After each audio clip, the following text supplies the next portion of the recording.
The gavel struck the obsidian table. The echo took 3 seconds to die. High Commander Dravik Vex stood, his scaled hands flat on the stone, and looked down at the 5 humans seated among the unclassified species. "You asked for a demonstration," he said. His voice carried no question. The vote had been 387 to 12. The 12 had read the document. The council chamber was a sphere of pale stone, 400 meters across, with tiers of seats climbing every wall. The air smelled of cool crystal from the rings of Vithara, a mineral tang that settled in the back of the throat. Elder Thessari sat in the topmost row, her 4th finger tapping against her thigh. She had been tapping that rhythm for 300 years, waiting for something to break. From her perch, she could see the whole assembly. 2,341 delegates from 887 species, arranged by seniority. The Drakari sat near the center, their bronze-scaled faces impassive. The Tharani, her own people, were 3 rows below, but she had not spoken to them in decades. She watched. That was her purpose. Below, Vex gestured with a 4-fingered hand toward the human delegation. 3 centuries of membership, he said, and they request a technology demonstration. His heat-sensing pits along his jaw flared, a sign of amusement. A ripple of laughter moved through the chamber. Someone near the front chuckled openly. Thessari did not laugh. She watched the humans. There were 5 of them, simple dark uniforms, no insignia except a small patch on the shoulder, a blue circle with a white line through it. They sat in the section for unclassified species, the lowest tier, where the air was colder and the sound-dampening crystal did not reach. The central figure, a man in a worn leather coat, sat with his hands resting on his knees. His temples were gray. His face did not move. He held a small ceramic cup in his right hand, steam rising from it, but he never drank. Thessari's tapping finger stopped. She had seen many species come to the council. She had watched them plead, threaten, bargain, weep. She had never seen one sit like that, not afraid. "Not angry, not waiting for permission," Vex continued. "The proposal is dismissed. The humans will return to their assigned territory. They will not demonstrate. They will not test. They will not." The man in the worn coat set the cup down on the table in front of him. The clink of ceramic on stone cut through the laughter. It was not loud, but it was precise. Vex's ridged brow lowered. "You have something to say, Admiral." The man's name was Soren Wren. Thessari knew that, from the records, the ones she had read in the quiet hours of the last century. 34 years in the Earth Defense Fleet. 12 ships commanded. 2 lost. His hands, she noticed, were scarred. Old burns from a fuel line rupture in his 20s. He did not look at Vex. He looked at the center of the chamber, where the vote had been recorded. "I have nothing to say," Wren said. His voice was quiet. "The demonstration is scheduled. We will show what we have built. That is all." Vex's scales darkened. "You will show nothing. The council has ruled. Your proposal is rejected." Wren picked up the cup again. He turned it slightly, and Thessari saw the crack, a thin silver line against pale gray. She could not read the letters on it from that distance, but she saw them. Faded, blocky human script. He set it down again. "I know," he said. Thessari leaned forward. That was not fear in his voice. That was something else. Certainty, perhaps, or patience. The laughter faded. The chamber settled back into its ceremonial quiet. The vote was recorded. The document was filed. The humans remained seated. 3 hours later, in a maintenance bay on the Meridian Anchor, technician Dorian Hale poured himself a cup of instant coffee. He used the chipped mug that had belonged to his father. The crack caught the fluorescent light, a thin silver line against gray. His father had helped build the original stillness protocol. His father had died 4 years ago, never knowing if it would ever be used. Dorian drank the coffee. It was cold, like always, and ran his thumb along the crack. The letters on the side read "Day" in faded blue. He had kept the mug in his locker for 7 years, moving it from station to station, never leaving it behind. "Some things you kept because they were the only proof that someone had been there." He set the mug down on the console and pulled up the inventory log. 137 manifests, 4,000 components, all labeled standard maintenance parts, all cleared by council customs without a second glance. He had overseen the supply chain for 19 years, ever since his father's hands had grown too unsteady to hold a datapad. He knew every buoy, every relay, every node. He knew where they were hidden in dust clouds and asteroid fields in the communication relays that the Council used every day. He keyed a command. The screen displayed a map of Sector 9 Delta. 12,000 sensor buoys, 4,000 communication relays, 1,200 deployment nodes, all dormant, all waiting. Still cold, he murmured. Then he looked at the mug. Won't be cold for long. Thessery left the council chamber when the formal session ended. She walked through the obsidian corridors, past the archives and the meditation alcoves, until she reached her quarters, a small room with a single window that looked out onto the empty black. She sat on the edge of her cot and tapped her finger against her thigh. The rhythm was off. She had been waiting for 312 years, ever since the humans first arrived at the council's gate. She had watched them be dismissed, patronized, ignored. She had watched them send delegations, file proposals, ask politely for permission to exist. She had watched them never raise their voices, and now they sat in the lowest tier of the chamber, with a chipped cup and a worn coat, and they did not react. She pulled up her personal archives. The human file was thick, hundreds of pages, thousands of observations. She had compiled them herself, over the decades. She scrolled to the section on military doctrine. One line caught her eye, written by a human historian she had never met. The loudest civilizations measure power in noise. The quiet ones measure it in how long they can wait. She read it 3 times, then she closed the file and tapped her finger again. The rhythm was slower now. 47 hours before the scheduled demonstration, Vex ordered his fleet to move. 12 capital ships, 40 support vessels, 300,000 troops. They took position in the outer reaches of the Meridian system, just beyond sensor range of the Council station. The order was logged as a security maneuver. No one questioned it. On the bridge of the Endurance, Captain Reyes watched the Drakari fleet appear on his tactical display. He was a small man, narrow-shouldered, with a face that had not smiled in a long time. He had been overseeing the Stillness Protocol's deployment for 19 years, moving components, falsifying manifests, bribing no one, because no one ever asked. The Council's customs officers waved every shipment through because they did not care. Reyes keyed the internal comm. "Dorian, they're here. All 12 of them." Dorian's voice came back, tinny through the speaker.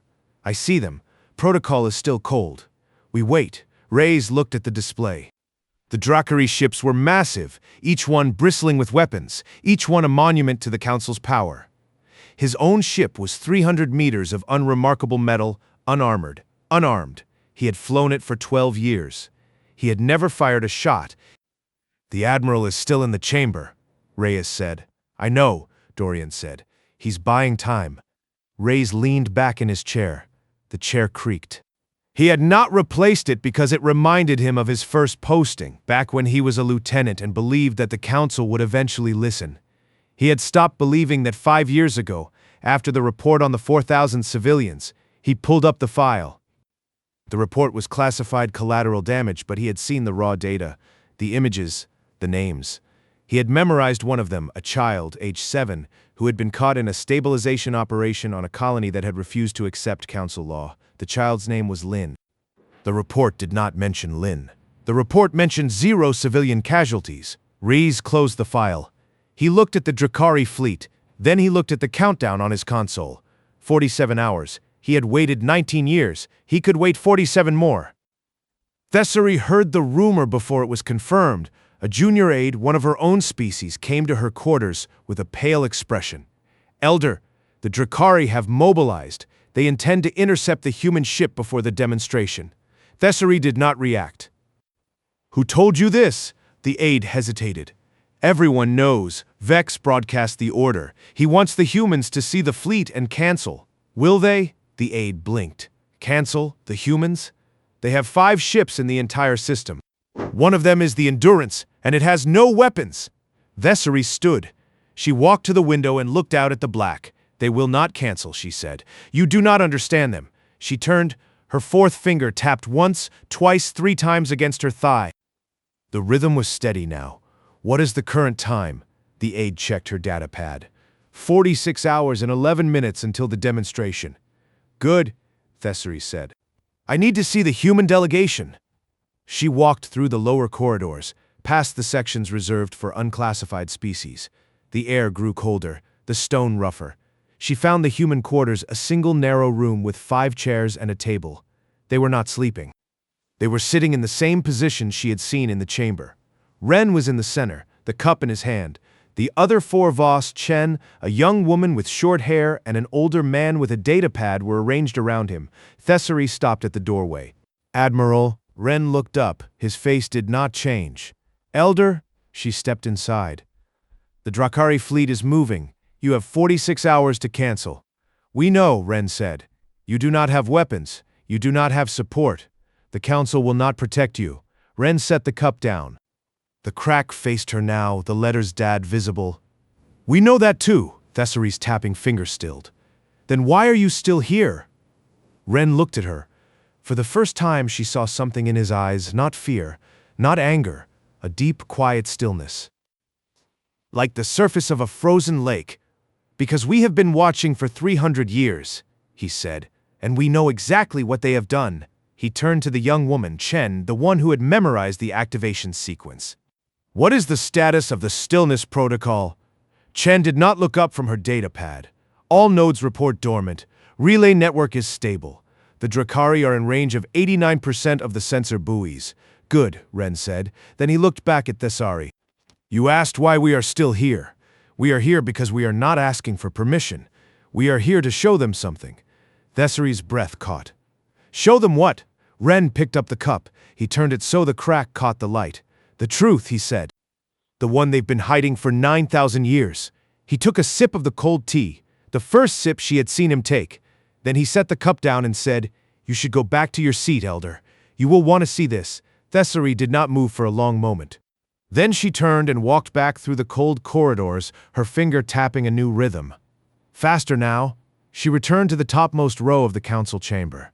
The tiers were nearly empty. Most delegates had left, believing the session was over. But a few remained. The archivists, the junior aides, the species too insignificant to have quarters of their own, and the 5 humans in the lowest tier. Thessary sat down. She looked at the clock on the chamber wall. 45 hours and 52 minutes until the demonstration. She waited. The lights in the chamber flickered. A small thing, a maintenance glitch perhaps, but Thessary noticed it. She noticed that the humans did not react. She noticed that Vex had not returned to his seat.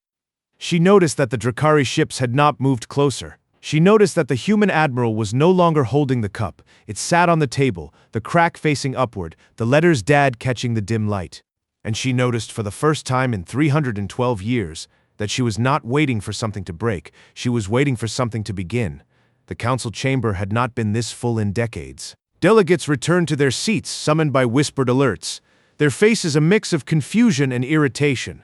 Thessary watched them file in, hundreds of species, thousands of eyes, all looking down at the 5 humans who had not moved. Ren sat with his hands on his knees, the cup still on the table. Chen's datapad glowed softly. Voss had his arms crossed. The older man, whose name Thessary had not learned, stared at the ceiling. Vex entered through the main archway, his ceremonial plate catching the crystal light. 11 system sigils gleamed on his chest. His heat-sensing pits were wide, flushed with something that might have been anger or might have been anticipation. He walked to the center of the chamber and turned to face the human delegation. "The demonstration is cancelled," he said. "No preamble. No courtesy. By order of the Council Security Directorate, all human vessels in this system are to stand down immediately. Your technicians will be placed under Council supervision. Your equipment will be impounded." A murmur ran through the tiers. Thessary's finger tapped once, twice. She watched Ren's face. It did not change. Vex stepped closer. "You have 1 hour to comply. After that, my fleet will board the Endurance and secure it by force." Ren looked up at Vex. He did not stand. He did not raise his voice. "You're welcome to try," he said. The chamber went silent. Not the ceremonial silence, not the respectful pause. The silence of people who had just heard something that did not fit. Thessary leaned forward. She had watched the council for centuries. She had never heard a delegate from an unclassified species speak to a high commander that way. Vex's scales darkened to a deep bronze. "You are threatening my fleet." "No," Ren said. "I'm stating a fact.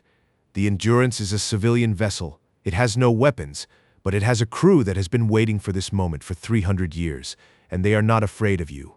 The murmurs grew louder. Thessary saw delegates leaning toward each other, datapads exchanging information. A few of the Drakari aides had gone still, their jaw pits pulsing. Vex raised a four-fingered hand. "Then I will make it simple," he said. "You have 59 minutes." He turned and walked back to his seat. The chamber settled into a low hum of speculation. Thessery watched the humans. Ren was no longer looking at Vex. He was looking at Chen. Chen nodded once. A tiny movement. Then she keyed something on her data pad. Thessery's finger stopped tapping. Dorian Hale was in the maintenance bay when the alert came through. A single line of text on his display. "Vex has moved. 59 minutes. He read it twice. Then he keyed the comm. "Raise." "You seeing this?" Ray's voice crackled back. "I see it. Protocol is still cold. They haven't activated the override yet. They will," Dorian said. "They always do. 9,000 years of the same pattern." He picked up the mug. The crack caught the light, a thin silver line against gray. He set it down on the console next to the activation key. His father had built the first node. His father had died never knowing if it would ever be used. Dorian had spent years finishing what his father started. He had moved thousands of components, falsified hundreds of manifests, watched the Council's customs officers wave every shipment through because they did not care enough to ask. He keyed a secondary display. A map of the Meridian system appeared. Thousands of buoys, hundreds of nodes, a web of observation that spanned 3 centuries of quiet work. He zoomed in on the Drakari fleet. The sensor readouts showed their positions, their weapon configurations, their shield harmonics, everything the Council thought was secret. "They have no idea," Dorian murmured. "They're sitting in the middle of it." He keyed the comm again. "Raise. Status of the Endurance. Stationary? We're not moving. The Admiral told us to wait." "Good. Tell me when the countdown hits 45 minutes. Thessery left her seat. She descended the tiers slowly, her hand brushing the pale stone wall. The sound-dampening crystal made her footsteps silent, one of the Council's ironies that the highest court in the galaxy was also the quietest. She reached the lowest tier, where the air was colder and the lighting was dimmer. The humans did not look at her. She stopped beside Ren. "Admiral," he looked up. "Elder, Vex is not bluffing. He has 12 capital ships. He will board the Endurance if you do not comply." "We know," Ren said. "He's been doing this for a long time. He thinks we are weak. Are you?" Ren did not answer immediately. He picked up the cup and turned it in his hands. "Elder, you have been watching us for a long time. What do you see?" Thessery considered the question. She looked at the 5 humans, at their worn uniforms and their calm faces. She looked at the chip in the cup and the faded letters. She thought about everything she had read in her archives, everything she had observed. "I see people who are not afraid," she said. "That is unusual." Ren nodded. "It is. But it is also because we have been preparing. For 300 years, we have been collecting information. Every council session, every treaty, every operation that you classified as collateral damage, we know where the bodies are buried." Thessery's breath caught. "How?" Ren set the cup down. "We are quiet, we are patient, and we have been watching the Watchers." He turned to Voss. "Show her." Voss unfolded his arms and pulled a small projector from his pocket. He set it on the table, and a hologram bloomed in the air, a 3-dimensional map of the Obsidian Citadel. Thessery recognized the chamber, the archives, the maintenance corridors. But there were markers on the map, hundreds of them, small blinking points. "These are your sensor buoys?" she asked. "No," Voss said. "These are ours. We seeded them over the last 2 centuries. They are in the walls, in the ceilings, in the communication relays that the Council uses every day. We have been recording everything." Thessery stared at the hologram. She counted the blinking points, dozens, maybe hundreds, in her own quarters, in the archives, in the Council chamber itself. "This is why Vex is afraid," Ren said. "He doesn't know what we have. He thinks it's a weapon. It's not. It's a record, a complete record of everything the Council has done for the last 3 centuries. The hologram shifted. A list appeared, names, dates, locations. Thessery recognized some of them. The 17 species that had been lost. The 4,000 civilian casualties. The 2 species quietly exterminated. Someone would have noticed, she said. Her voice was faint. "They did," Ren said. "They just didn't speak up. The Council's rules are a shield for its sins. Exposure is the only weapon it cannot defend against." Thessery's finger tapped against her thigh, fast, uneven. She looked at the list again. She had been in the Council chamber when some of these decisions were made. She had watched the delegates vote, record the minutes, file the reports. She had never questioned them. She had been too patient. "We are giving you a choice, Elder," Ren said. "You can stay in your seat and watch the demonstration, or you can leave now and pretend you did not see this. But when the protocol activates, everyone will see it. Everyone. There will be no place to hide." Thessery looked at the hologram, then she looked at Ren. "What happens to you if you do this?" Ren smiled. It was a small thing, barely a movement of his mouth. "We are already the dismissed species. We have been dismissed for 300 years. We have nothing to lose but the truth we have been carrying." Thessery did not answer. She turned and walked back to her seat, her finger tapping a rhythm she had not used in centuries. When she sat down, she was still tapping. The clock on the chamber wall showed 42 minutes remaining. Reyes watched the Drakari fleet on his tactical display. They had not moved closer, but they had adjusted their positions, a subtle shift that put more weapons facing the Endurance. He checked the countdown. 41 minutes. "Raise!" Dorian's voice came through the comm. "The Admiral just sent a message. We are authorized to begin the pre-activation sequence." Reese straightened. Now.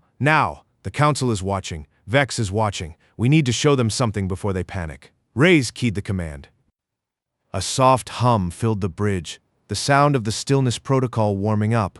It was not a weapon. It had never been a weapon. It was a system, a network, a mirror. 3 centuries of observation compressed into a single moment of truth. Status? Dorian's voice was steady. "All nodes coming online.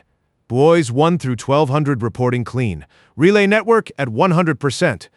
"Good," Reyes said. He leaned back in his chair and looked at the display. The Drakari ships were still there, massive and silent. Now we wait, Dorian echoed. 40 minutes? 39. 38. Thessery saw the change before anyone else did. The humans in the lowest tier were moving, small adjustments, a datapad passed from Chen to Voss. Ren standing for the first time in hours.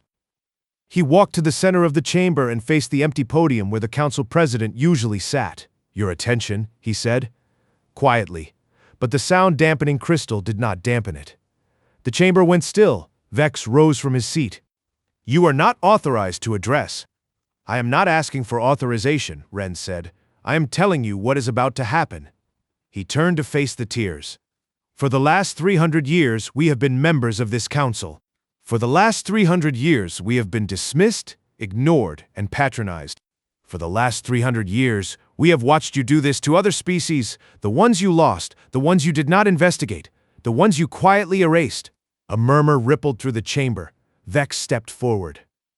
"This is a violation of council procedure." "The council procedure," Ren said, "is the problem. You have rules for everything except accountability. You have protocols for everything except truth. You have been hiding behind your institutions for 9,000 years. And today, we are going to show you what that looks like." He raised his hand. On the chamber's central display, an image appeared. A map, the Meridian system, thousands of blinking points. Vex's scales paled. "What is this?" "This," Ren said, "is what we have been building. A network of sensor buoys, communication relays, and deployment nodes. They are in the walls of this chamber.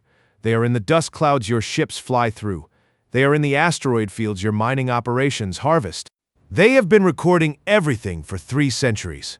The display shifted. A list appeared. Names, dates, locations, the 17 species, the 4,000 civilians, the 2 exterminated species. "These are the operations you classified as collateral damage," Ren said. "These are the ones you did not investigate. These are the ones you hoped no one would remember." The silence in the chamber was absolute.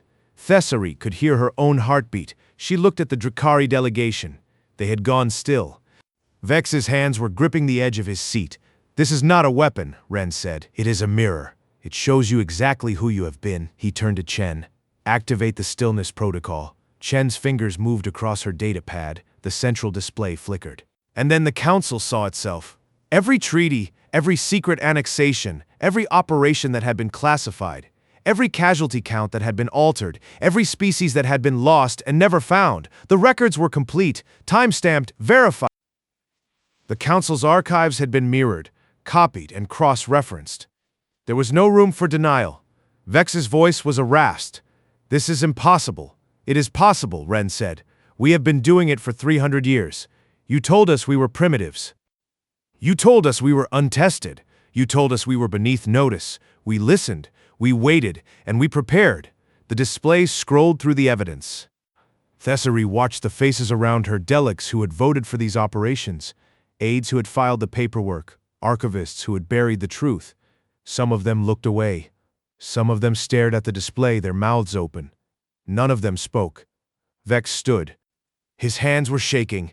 You have no right, we have every right, Ren said. We have been watching you for 300 years. We have seen you do this to 41 species before us. We waited because we wanted to believe you would stop. You did not. He walked back to his seat. He sat down. He picked up the cup and took a sip of cold tea. The chamber stayed silent. Thessary's fingers stopped tapping. She looked at the display. She looked at the Drakari delegation, at Vex's shattered expression. She looked at the humans, who were not celebrating, not gloating, not doing anything except sitting and waiting. She understood. Then, the humans had not won through power. They had won through patience. They had outweighted a 9,000-year-old institution. And now the council was looking at itself. The countdown was still running. 32 minutes. She watched it tick down. She watched the Drakari fleet freeze in place, their commanders too stunned to give orders. She watched Vex retreat to the back of the chamber, his ceremonial plate catching the light of the display. She watched the humans sit in their cheap uniforms, with their worn coat and their chipped cup, and wait. The truth was not a weapon. It was something older. Something the council had forgotten how to recognize. Thessery sat in her seat. She was centuries old. She had watched the council make the same mistakes for 9,000 years, and now for the first time she was watching them realize it. She started tapping again. A slow rhythm. She could wait. She had been waiting for centuries. She could wait a little longer. The display did not stop. The records scrolled. The evidence accumulated. The chamber did not speak. 30 minutes remained, and Vex's fleet had not moved an inch. The Drakari fleet broke formation. 3 ships turned away, then 5, then 8. Vex watched from the chamber floor, his scales a mottled copper, his hands gripping the edge of his seat. Recall them, he growled at his aides. Recall them now. No one moved. Thessery counted the votes as they climbed. 312 in favor, 204 against, 171 abstaining. The numbers kept shifting. Delegates who had voted against humanity 3 centuries ago were changing their ballots. Some were weeping. Others were silent. Kaylin stood at the center of the chamber, her voice steady. The record will stand. The truth will not be hidden. That is what we are voting for. Vex rose from his seat. He walked to the lowest tier, his ceremonial plate catching the dim light. His heat-sensing pits were wide, flushed with something that was no longer anger. It was fear. You do not understand what you're doing, he said. The council is not a structure. It is a habit. You cannot break a habit with a vote. You cannot change 9,000 years of silence with a single demonstration. Ren looked up. His face was calm. We are not trying to break the habit. We are trying to show you what it looks like. The rest is up to you. Vex's hand went to his blade. He drew it, a curved length of dark metal etched with Drakari runes. The chamber gasped. Thessery leaned forward, her finger pressing hard against her thigh. Put that away, High Commander. The voice came from the upper tiers. A young Drakari aide, his scales a pale bronze, his hands trembling. He had been standing at the back of the Drakari section, unnoticed until now. He stepped forward. I have seen the evidence. I have read the reports. I have been an aide for 17 years. I have watched you file the paperwork for operations we both knew were crimes. I will not be silent any longer. Vex turned. His blade was still drawn. Traitor, call me what you like. I am not the one who exterminated 2 species and called it administrative closure. The young aide walked to the center of the chamber. I second the vote. The chamber erupted. Delegates shouted. Datapads flew. Aides scrambled. Thessery saw Vex's blade lower, saw his scales pale to a sickly gray. He was not used to being challenged. He was not used to losing. Ren stood. He walked to the display where the countdown was still ticking. 5 minutes. 4, this is not about us, he said. It is about you. You asked for a demonstration. We gave you one, but it was not about us. It was about you. Thessery watched the tally climb, 387 in favor, exactly the same number who had voted against humanity 3 centuries ago. The 12 who had read the document, they had been right all along. Vex dropped his blade. It clattered on the stone floor. He did not pick it up. 3 minutes. Reyes watched the countdown from the bridge of the Endurance. The Drakari fleet had fractured. Some ships were turning away, their weapon systems powering down. Others remained frozen, their commanders unsure. He keyed the comm. Dorian, status of the nodes, all 12,000 reporting. The broadcast is reaching every species. The vote is happening now. Reyes leaned back in his chair. He had waited 19 years for this moment. He had lost friends, lost opportunities, lost years. But he had also gained something: patience. The kind of patience that only comes from knowing the truth will eventually surface. He looked at the countdown. 2 minutes. We wait, he said. We have been waiting for 300 years. We can wait 2 more minutes. On the Meridian anchor, Dorian Hale set down the mug. The crack faced him. The letters D-A caught the light. His father had built the first node. His father had died 4 years ago, never knowing if it would ever be used. Dorian had finished the work. He had moved thousands of components, falsified hundreds of manifests, watched the Council's customs officers wave every shipment through. He picked up the mug. He held it for a moment, then he set it back down. Dad, he said, it's done. 1 minute. Thessary counted the seconds. The chamber was silent now, not the silence of ceremony, but the silence of people who had finally seen themselves. She looked at Ren. He was holding the cup, the crack facing the display, the letters catching the light. Your father, she said. He would be proud. Ren looked at her. For the first time, she saw something in his eyes that was not stillness. It was grief. Quiet, patient grief, the kind that had been waiting for this moment as long as the protocol had. I hope so, he said. I hope he is watching. The countdown hit 0. The display shifted. The evidence faded. A single line appeared. The council has voted. The regord will stand. The truth will not be hidden. Thessary sat down. She was centuries old. She had watched the council make the same mistakes for 9,000 years. She had watched the humans wait for 300 years. She had watched them win. Vex stood alone at the center of the chamber. His blade was on the floor. His officers had turned away. His fleet had fractured. His certainty was shattered. He did not speak. He walked to the exit, his scales pale, his steps slow. No one stopped him. No one followed. Thessary looked at the humans. They were not celebrating. They were not gloating. They were sitting in their cheap uniforms, with their worn coat and their chipped cup and waiting. She understood. Finally, the humans had not won through power. They had won through patience. They had outwaited a 9,000-year-old institution. Ren set the cup down. He looked at the display, then he said, "It is done." The chamber did not erupt, it exhaled. Delegates sat frozen, their datapads clutched, their eyes fixed on the display. The single line still glowed. The council has voted. The regord will stand. The truth will not be hidden. Thessary watched the words pulse, slow and steady, like a heartbeat she had not known was missing. Some delegates began to leave. They rose quietly, gathering their robes, their ceremonial symbols, their dignity. They did not speak to one another. They did not look back. Thessary counted them, dozens, then hundreds, filing out through the obsidian archways. The Drakari section emptied first. The bronze-scaled officers followed Vex's path, their faces unreadable, their steps measured. Vex himself was gone. He had walked out alone, his blade left on the stone floor. A young aide, not the one who had spoken, picked it up and carried it after him. No one stopped them. Thessary descended the tiers. Her feet made no sound on the crystal-dampened stone. She reached the lowest row, where the 5 humans sat in their cheap uniforms. Ren had not moved. The cup was still on the table, the crack facing up, the letters Dade catching the dim light from the display. She stopped beside him. Admiral. He looked up. His face was still calm, but she saw the grief beneath it. The same quiet grief she had glimpsed before. Elder, it is done, she said. It was not a question. It is done, he agreed. He reached for the cup, turned it in his hands. My father used to say that the hardest part of building something was not the building. It was the waiting to see if it would ever matter. And now it matters. Ren nodded. He set the cup down. Now it matters. Thessary looked at the other humans. Chen was closing her datapad, her fingers moving with the precision of someone who had memorized every step. Voss had his arms crossed, staring at the empty podium. The older man was still looking at the ceiling, his lips moving soundlessly. The young woman with short hair was checking a small device on her wrist.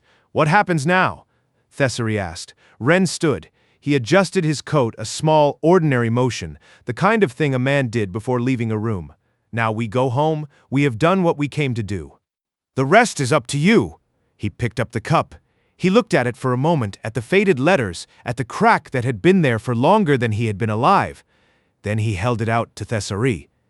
"Take it," she blinked. "I cannot. It is not a gift," he said. "It is a reminder. We have been watching you for 300 years. We will keep watching, but we will not always be here. This cup belonged to my father. He built the first node. He died without seeing this moment, but he knew it would come. He believed it would come." He pressed the cup into her hands. It was warm from his grip. The crack was thin, almost invisible. The letters were faded, but she could read them. "You were the only one who came to us," he said. "You were the only one who asked why we were not afraid. You saw us when no one else did. That matters." Thessery held the cup. She looked at Ren. "What do you want me to do with it?" "Keep it," he said. "Or leave it here. Whatever reminds you that silence is not neutrality. It is a choice." He turned to his team. "We are done. Let's go." Chen stood. Voss uncrossed his arms. The older man finally looked down from the ceiling. The 5 humans walked toward the archway, their footsteps echoing in the emptying chamber. Thessery watched them go.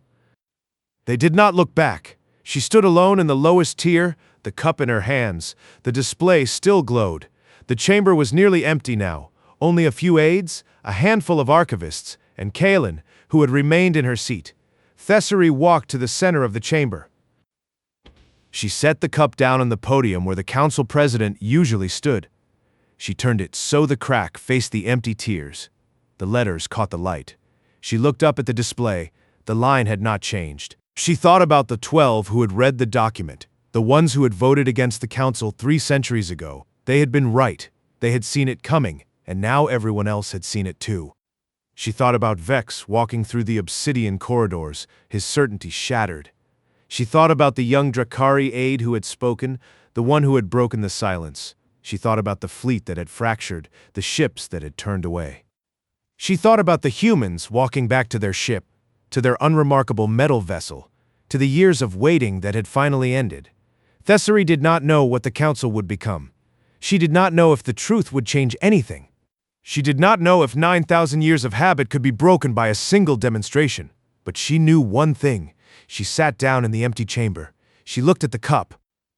She thought about the father who had built the first node, the son who had finished the work, the species that had waited 3 centuries to show the council who they really were.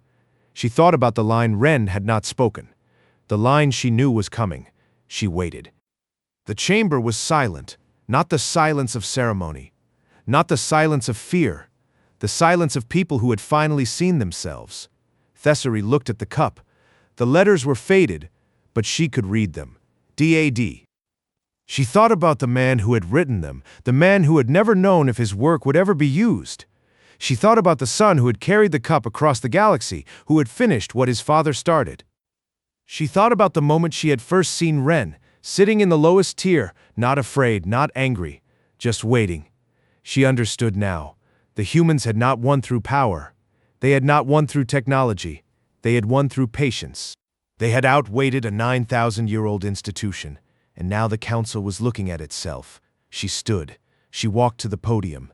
She picked up the cup. She turned it so the crack faced the empty tiers. The letters caught the light. Then she set it down again. She walked to the exit. She did not look back, but she heard the words in her mind. The words Ren had not spoken, but she knew them anyway, because you never saw it coming. That was the whole point. Thessery walked through the obsidian corridors. The air was cold. The crystal was silent. She passed the archives, the meditation alcoves, the chambers where the council had made its decisions for 9,000 years. She reached her quarters. She opened the door. She sat on the edge of her cot and looked out the window at the empty black. Her finger tapped once against her thigh, then she stopped. She did not need to wait any longer.